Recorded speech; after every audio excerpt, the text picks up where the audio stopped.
Bom dia, professor Cristiano do canal Desbravando Indecifrável.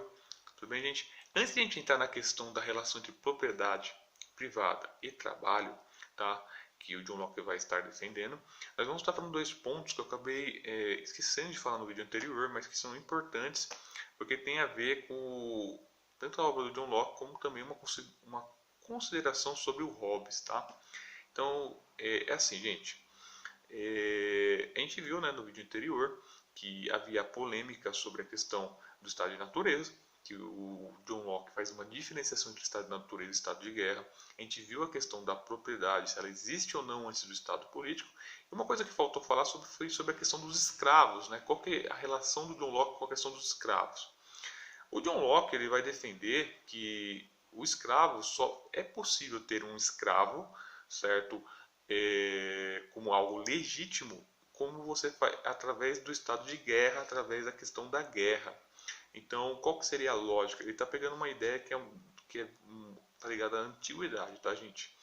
Você só faz escravo, só seria justo fazer escravos através da guerra. Ou seja, nós estávamos num combate, vamos supor que estou em um estado de guerra, eu estou em combate com você, eu poderia te destruir, te matar, eu derrotei você, mas eu permiti que você continuasse, certo? Então, como eu permiti que você continuasse a viver, basicamente, né, eu tenho direito à sua vida, você vai ser o meu escravo, certo? Não tem a ver propriamente com a questão da cor da pessoa, não tem a ver com a questão da etnia da pessoa, tá, gente? Tem a ver com a questão da guerra propriamente dita.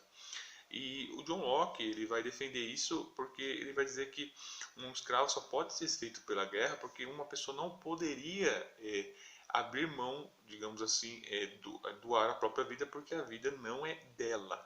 Essa que é uma ideia. Pode parecer estranho isso, mas tem a ver com aquela concepção, né, que a gente viu antes, como ele estava fazendo a defesa, que o pai não pode ter, por exemplo, o filho não é propriedade do pai, que a gente viu lá no vídeo anterior, né?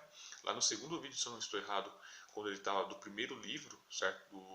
Quando ele está argumentando contra o Fimer, certo? Sobre essa ideia de os pais terem os filhos como propriedade, porque a vida não é propriamente não é nossa, não somos nós que fazemos a nossa própria vida, mas é Deus, logo a vida pertence a Deus e nós não poderíamos abrir mão de algo que não nos pertence, porque nós não produzimos isso e isso pertence a Deus. Evidentemente que ele está argumentando aqui, ele não pode aceitar a ideia de que um indivíduo ele abra mão da vida, porque senão ele estaria defendendo o divórcio não, o suicídio, e isso é visto como um pecado. Lembrando que o John Locke está dentro de um contexto, né, que a religião tem muita relevância. E ele vai mostrar, né, ele vai pegar uma passagem em particular, né, ele para argumentar isso, de que a escravidão só poderia ser dessa forma. Agora, existe além da escravidão a questão do trabalho servil, esse trabalho do servo, tá? Para falar sobre o trabalho do servo, ele vai pegar em particular o Êxodo, certo? Então ele vai dizer, olha, na Bíblia não tem escravidão, o que na verdade está errado, tá, gente? Eu vou só citar aqui, vou ler uma passagem aqui, para vocês verem que na verdade dentro da própria Bíblia tem sim. É que o John Locke ele não considera essa parte, mas tudo bem. Então ele vai dizer, ó, você pega Êxodo 21, você vai encontrar lá, ó, são estes os estatutos que lhe proporás. Se comprares um escravo hebreu, 6 anos servirá, mas ao sétimo sairá forro de graça. Ou seja, o cara trabalha 6 anos, no sétimo ele é libertado. Se entrou solteiro, sozinho, sairá. Se era homem casado, com ele sairá sua mulher. Se o seu senhor lhe der mulher, e ela der à luz filhos e filhas, a mulher e seus filhos serão do teu senhor, e ele sairá sozinho. Porém, se o escravo expressamente disser, eu amo meu senhor, minha mulher e meus filhos, não quero ser forro, então o seu senhor o levará aos juízes, e o fará chegar à porta ou à ombreira, e seu senhor lhe furará a orelha como uma sovela, uma sovela, e ele o servirá para sempre. Se um homem vender sua filha para ser escravo, esta não lhe sairá como saem os escravos, se ela não agradar ao seu senhor, que se comprometeu a desposá-la, e ele terá de permitir-lhe o resgate. Não poderá vendê-la a um povo estranho, pois será isso deslealdade para com ela. mas se a casar com seu filho, tratará como se tratam as filhas. Se ele der ao filho outra mulher, não diminuirá o mantimento da primeira, nem os seus vestidos, nem os seus direitos conjugais.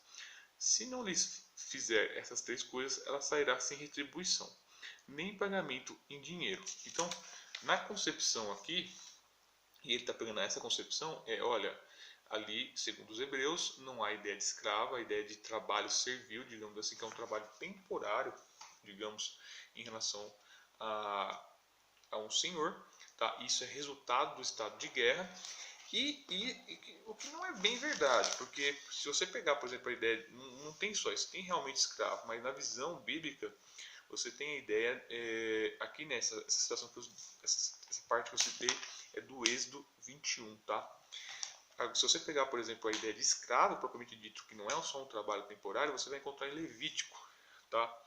Se você pegar aqui, ó, deixa eu ver, Levítico, capítulo 25, aí você vai lá no versículo 39, também se teu irmão empobrecer, estando ele contigo, e vender-se a ti, não o fará servir como escravo. Então a ideia de escravo não pode ser feita entre os hebreus, entre eles. Como jornaleiro e peregrino estará contigo, ou seja, ele é um tipo de servo. Até o ano do jubileu te servirá. Então sairá de tua casa, ele e seus filhos com ele, e tornará sua família a possessão de seus pais. Porque são meus servos, que tirei da terra do Egito, não serão vendidos como escravos. Não te assenhorearás deles com tirania, teme, porém, a teu Deus. Quanto aos escravos ou escravas que tivesse, virão das nações ao vosso derredor. Delas comprareis escravos e escravas. Também os comprareis dos filhos dos forasteiros que peregrinam entre vós deles e das suas famílias que estiverem convosco, que nasceram na vossa terra, e vos serão por possessão. Deixá-lo-eis por herança para vossos filhos depois de vós, para os haveres como possessão. Perpetuamente os fareis servir, mas sobre vossos irmãos, os filhos de Israel. Não vos assenhoreis com tirania uns sobre os outros. Quanto ao estrangeiro ou peregrino que está contigo se tornar rico, e teu irmão junto dele empobrecer e vender-se ao estrangeiro, ou peregrino que está contigo, ou alguém da família do estrangeiro, depois de haver te vendido, haverá ainda resgate por ele. Um de seus irmãos poderá resgatá-lo, seu tio ou primo o resgatará, ou um dos seus parentes da sua família o resgatará, ou se lograr meios, resgatará a si mesmo. Com aquele que o comprou, acertará contas desde o ano em que se vendeu até o ano jubileu. O preço de sua venda será segundo o número dos anos, conforme se paga um jornaleiro. Se ainda faltarem muitos anos, devolverá proporcionalmente a eles do dinheiro pela qual foi comprado, o preço do seu resgate. Se restarem poucos anos até o ano jubileu, então fará contas com ele e pagará, em proporção aos anos restantes, o preço de seu resgate. Como jornaleiro de ano em ano está com ele, não se assenhoreará dele com tirania à tua vista.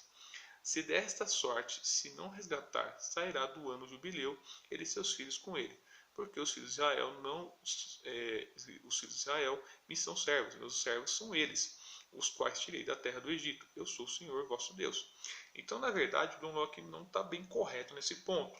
Então, existe sim a ideia de escravo, diferentemente do que ele fala, que tem a ideia de trabalho servil, mas existe a ideia de escravo. Escravo você pode ter não apenas pela guerra, segundo a Bíblia, mas também pela compra, desde que o cara seja um estrangeiro, tá?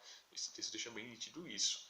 Isso ele não leva em consideração, tá? Mas na mentalidade dele, o escravo ele é justo quando você faz através da guerra. E ele achava, o que não é verdade, mas ele achava que os escravos que eram pegos da África, eles eram pegos porque eles foram dominados através da guerra e por isso era justo. Isso é importante dizer, tá? O segundo ponto, né, que eu ia estar falando aqui é referente à questão do Hobbes, tá? Provavelmente você já deve ter visto em algum lugar a famosa afirmação, e você viu que eu não falei até agora sobre isso. O homem é lobo do próprio homem. Essa afirmação induz ao erro, tá? Tome cuidado com essa afirmação. Essa afirmação é errada, porque normalmente passa a ideia de que o homem é naturalmente mau, ou seja, o homem nasce mal, coisa que o Hobbes não afirma, tá, gente? O Hobbes não afirma isso. Eu vou pegar de onde vem essa citação e do que ele está falando, tudo bem? Então, assim, essa citação ela vem de uma obra que não é o Leviatã, tá?